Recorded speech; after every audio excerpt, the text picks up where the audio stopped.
Hello, true believers. Let's talk about Dragon Ball Super Manga Chapter 69. Ooh la la. Ooh, I'm a child. Anyways, let's talk about the backstory of Granola and some very interesting character development when it comes to Vegeta. We're going to go into the draft pages that have come out for Dragon Ball Super Manga Chapter 69. Ooh. So, if you don't want to be spoiled on any of this, you know what to do by now. It only covers the first few pages, so you don't have to worry about being spoiled for the entire chapter. Those are going to be coming out next week. This is just what's been released for the draft. So let's go ahead and get right into it here. I'm going to be looking at both the draft pages themselves, like so you can see the art, and I'm going to be looking at Herms' translation of the draft pages. I went ahead and sent it over to Herms earlier tonight, and he took a look at it. And we're going to continue here with the story of Granola. There's some backstory here, actually, and some cool, like, backstory, lore, space stuff. And I do like when Dragon Ball does that kind of stuff. So, very happy to have more. Again, right now we're kind of in the build-up portion of this arc. I wouldn't expect any big fights yet. Obviously, Granola versus Frieza is being built up. I mean, it's obvious. That's going to be probably one of the earlier big fights. Who knows what's going to happen with the heaters. But, anyways, I'm expecting more build-up and more backstory first, which I'm okay with because we need to know more about Granola so that we care about him more as a character. So, according to Herms' translation, this chapter is going to be called The Succession of the Cerealites, or The Succession of Planet Cereal, depending on your translation. Herms begins by saying, Granola returns to Planet Cereal. That's interesting. The Cerealians here were wiped out 40 years ago by Frieza and company, but the Heaters built a new town there, so the Sugar people, that's funny, more puns, a race who, or for the Sugar people, so the Sugar people, a race who has lost their own planet could resettle there. So, interesting. So, the Heaters rebuilt Granola, or not Granola, the planet, but another civilization lives there because the original members of the cereal race got wiped out by the Saiyans, pretty much, right? Keeping it simple there. Now, here's the images of Granola showing up there back on his home planet. Again, I'm getting a lot of Star Wars vibes here. Lots and lots of Star Wars vibes in the way this is shot, the way that he's sort of, not shot, but, the way he's drawing, like, the space coming in, and, it's kind of got that cool vibe going on. Granola is on friendly terms with the Sugar people, the diabetes people more likely, but prefers to live on the mountain outside of town. From up there, he can see the remains of the city where he was born, and always remember what Frieza and company did to his planet. So I guess Granola goes up there based on, and here it is right here. Here I'm showing y'all the image right here of the mountain. I guess he's going to be going up there and kind of having this meditation solo moment to remember what happened, because he really wants revenge. I mean, I'm for certain that this arc is going to be building up on Granola versus Frieza. Now, what happens after that with OG-73 or whatever, the robots, or what happens with the Heaters, I don't know. I mean, I can make predictions, but we really don't know. But definitely the Granola versus Frieza fight is going to happen at some point. I mean, I just feel like it's building here. And we're supposed to get more and more sympathy for Granola in these upcoming chapters, most likely, so that we cheer for him instead of Frieza. Even though Frieza's been a fan favorite, certainly my favorite character in Dragon Ball, obviously, and one that, he's not a good guy. He's a prick. We all know Frieza's an evil bastard, and Granola's not that evil. But they want us to kind of side with Granola because he is a new character, whereas Frieza's been around for a while. And fans will pick Frieza over Granola just because of how long they've known him. Meanwhile, Beerus asks Vegeta how many planets the Saiyans have destroyed. See, this is interesting because remember how a long time ago when it was revealed that Beerus approved Frieza's destruction of planet Vegeta and Beerus did not want anybody to know that's what happened? That may end up getting revisited. I remember seeing so many comments and videos. Hey, Geekdom, do you think that, what does it happen when Vegeta finds out what Beerus did? Like, it's interesting because he might actually find out, like, very soon. And they're going back to that now, which goes back to what I have been saying for a while, and that is that Dragon Ball builds things up pretty slowly nowadays, I feel. So we probably, at some point, are going to go to Planet Sadala It might not be. It might be in this arc. It might not be in this arc. Probably not in this arc. So I know everybody wants the dollar arc, but be patient because the story's not even close to being over. It makes too much money to be over.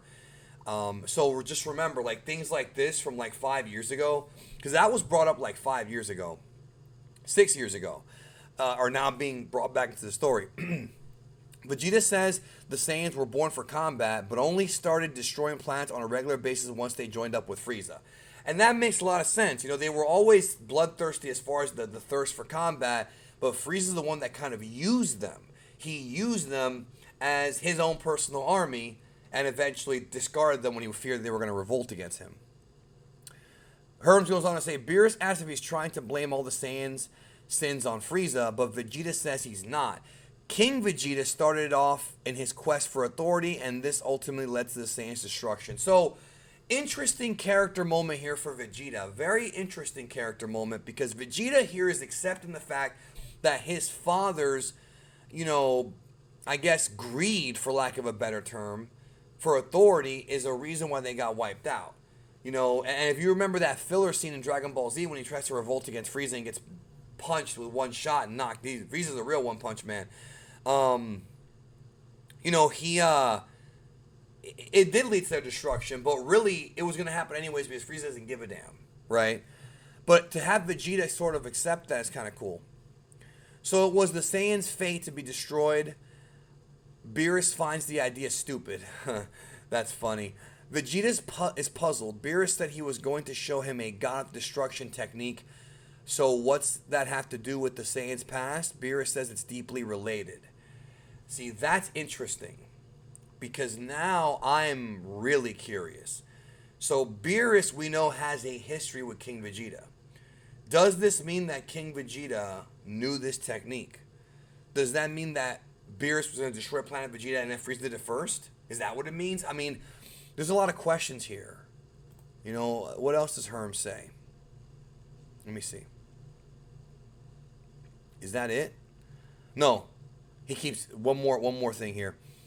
It says here, and that's it for now. Backing up a bit per conversation with the shopkeeper, it seems Granola lives in the mountain with someone called Gramps. That sounds familiar. Who is over 500 years old. He has a bad leg and otherwise fine. His race is long-lived, Granola says. So that would be this character right here, this fish guy, who looks kind of like the Oracle fish. I'm not saying they're linked, but he looks like that. Here, this is some good art, yo. I really like the way. This is very Tatooine, yo. A lot of Star Wars vibes, yo. There's a lot of Star Wars vibes here going on. And here's the part with Beerus and Vegeta that was translated by Herms. Granola's comment that Gramps' race is long-lived makes this sort of sound like he's not another Cerulean. Maybe it's Oatmeal, but Oatmeal has to ask Granola about Planet Cereal's backstory, so that doesn't seem likely. Yeah, that wouldn't make sense. He would know, right? At the very start, Granola asked the sugar technician to fix the left wing of his plane. Damaged in an attack, he'll be taking a break from work for a while so they can take their time fixing it.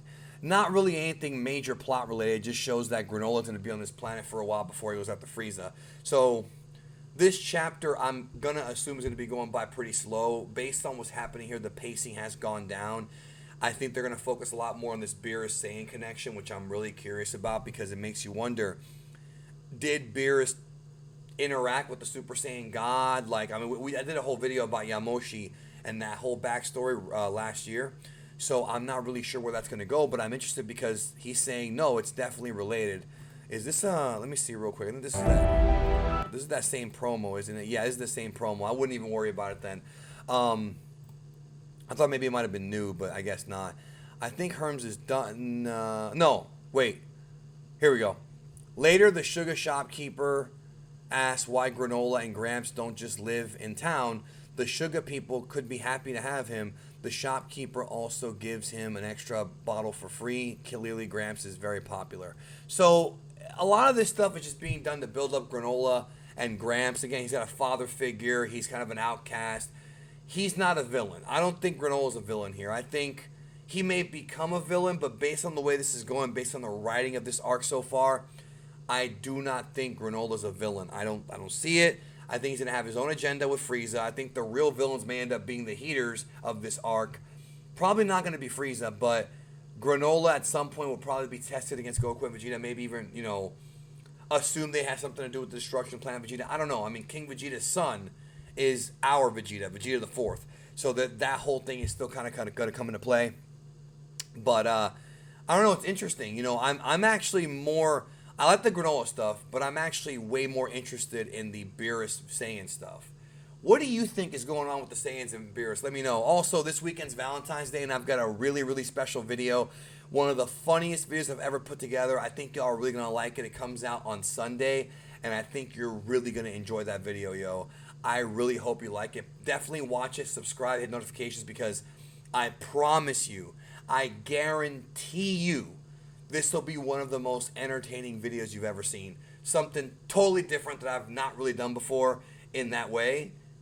Trust me, it comes out Sunday. It's about love, and we'll leave it at that. Trust me, though. Just watch the damn video on Sunday. You'll see. Thanks again. Have a great day, and we'll talk soon.